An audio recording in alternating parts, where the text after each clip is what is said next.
Alright, this is a video about my aquaponic system.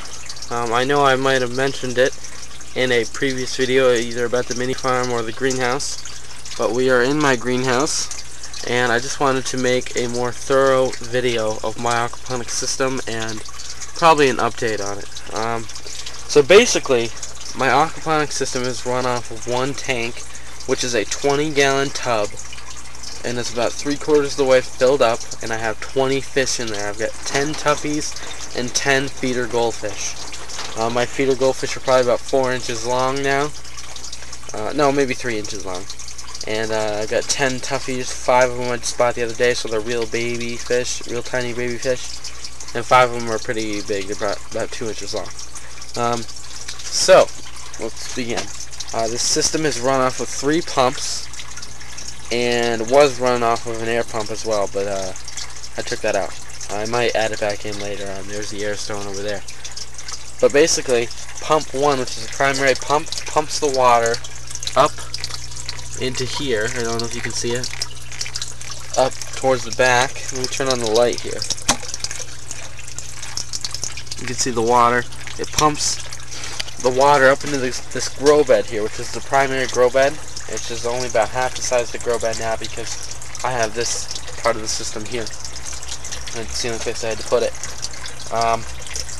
Let's see. So it pumps it up into there. I've got a secondary pump which has a splitter. Half of the splitter comes up into here in this little air line right here. And the other half goes up into this reservoir here, into this tube.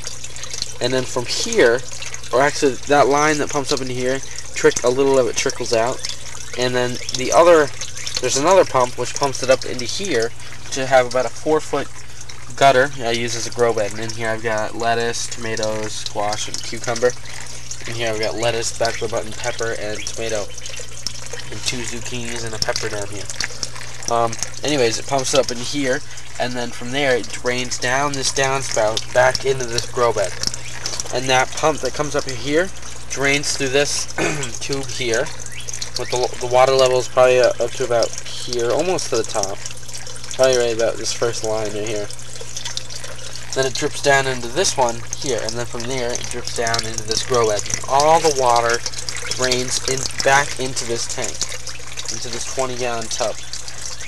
Now this system, like I said, is run off with 3 pumps, but it splits into different areas. So it's like for one pump it's actually pumping out 2 different areas. I forgot to mention this pump right here, that one right there, is pumping out, trickling out a little water as well.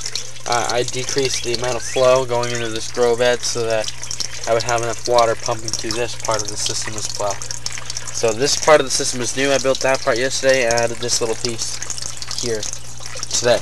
Now this is held together by really strong super glue, and this one's held together by a pool repair glue, which actually seemed to work pretty well, but the cement, the liquid cement, worked the best. Now this bottle right here is screwed into a female connector with a hose right here.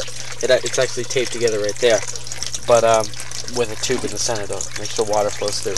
This is my overflow, so if this reservoir gets too full, it'll drain into the bottle and back out into this tube here, which will go into the grow bed. And like I said, everything in this aquaponic system drains out of that one drain right there into the bottom tank. I don't know if you can see that. Yeah, you can't, but there's... Well, yeah, you can just see them. Those are the fish in there, and they're pretty big. I am going to put a heater in this system, but I really don't need to. It stays pretty warm in here. So this, well, I can grow a lot of stuff in this system. Not a lot, but a good amount. I got 5 pots in here. There's actually space for 6, but one of them actually has the tube draining out of this one going into here. I can grow 5 plants in here, and I have 2 filled up right now. I can grow 5 in here, and I have 4 filled up. I can grow something else in here. Now, I'm going to get more of these. I have them in my room somewhere. These are bio balls, and I use these to collect bacteria. Now, to enhance biological material or bacteria in the system, I use stress zone, and I add it into the system. I don't use any chemicals, and I do check the pH once in a while. It's about 7.0, which is pretty good. Goldfish are very hardy, and so are toughies, so they can do well with pretty much any pH as long as it's not too high or too low. But that's pretty much the system. It's real basic. It gets more complicated each time I come up with an idea, but that's pretty much it. Yeah, okay.